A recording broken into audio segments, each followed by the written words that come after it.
When you hear Thomas whistle, turn the page.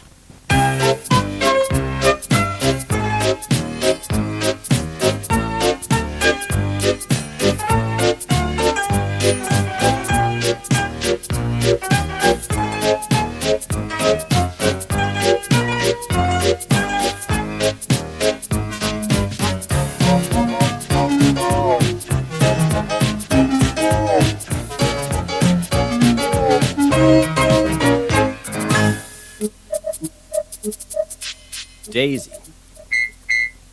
Percy and Toby were worried. Thomas had recently had an accident.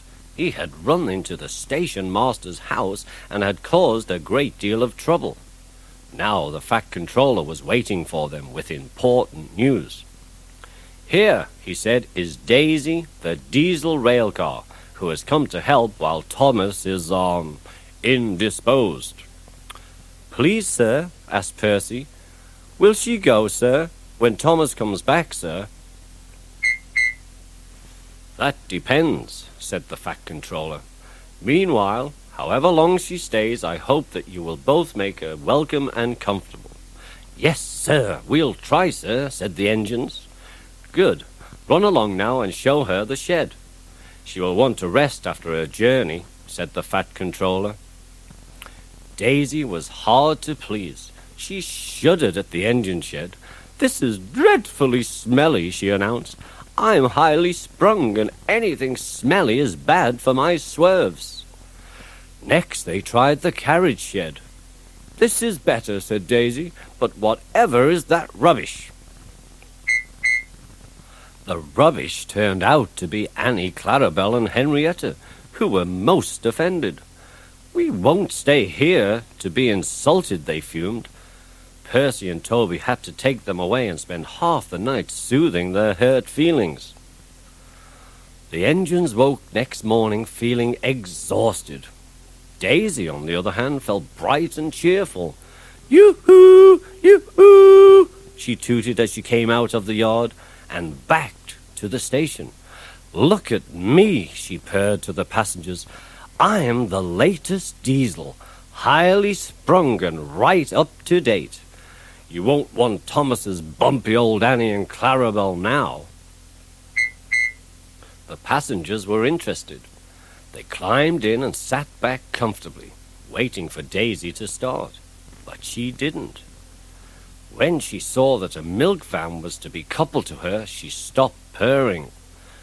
"Do you expect me to pull that?" she asked.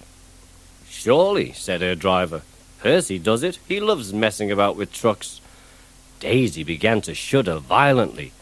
"Stop that," said her driver. "Come on now, back down."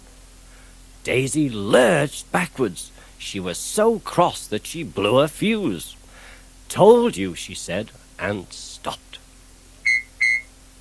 Everyone argued with her, but it was no use. "It's fitter's orders," she said. "What is?" they demanded. "My fitter's a very nice man. He comes every week and examines me carefully. Daisy," he says, "never, never pull. You're highly sprung, and pulling is bad for your swerves." "So that's how it is," finished Daisy. "Stuff and nonsense," said the station master. "I don't understand," said the shunter. "Whatever made the Fat Controller send us such a feeble—" Feeble, spluttered Daisy. "Let me—" "Stop arguing," grumbled the passengers. "We're late already." So they uncoupled the van, and Daisy purred away, feeling very pleased with herself. She could now enjoy her journey. "That's a good story," she chuckled. "I'll do just what work I choose and no more." But she said it to herself. Percy's Predicament. Daisy, the diesel rail car, enjoyed her work in the countryside, but she was still very lazy and stubborn. One day, Toby brought Henrietta to the station where Percy was shunting. "Hello, Percy," said Toby. "I see Daisy's left the milk again." "I'll have to make a special journey with it, I suppose." "Anyone would think I'd nothing to do," grumbled Percy. "Tell you what," replied Toby. "I'll take the milk, and you can fetch my trucks." Their drivers and the station master agreed, and both engines set off.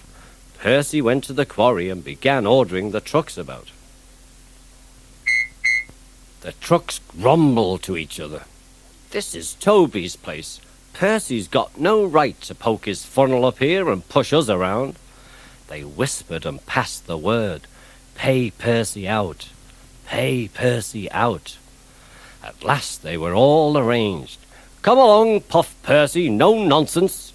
"We'll give him nonsense," giggled the trucks, but they followed so quietly that Percy thought they were under control. Suddenly he saw a notice ahead. "All trains stop to pin down brakes." "Beep, beep," whistled Percy. "Brakes, guard, please." But before he could check them, the truck surged forward. On, they cried. "Help, help," whistled Percy. The man on duty at the crossing rushed to warn the traffic with his red flag, but he was too late to switch Percy to the runaway siding. Frantically trying to grip the rails, Percy slid into the yard. The brake van and some trucks stood in his way. "Peep, peep, look out," he whistled. His driver and fireman jumped clear.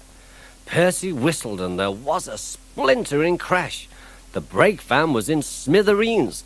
Percy, still whistling fit to burst, was perched on some trucks. Next day the Fat Controller arrived. Toby and Daisy had helped to clear the wreckage, but Percy remained on his perch of trucks. "We must now try," said the Fat Controller, "to run the branch line with Toby and a diesel. Percy, you have put us in an awkward predicament."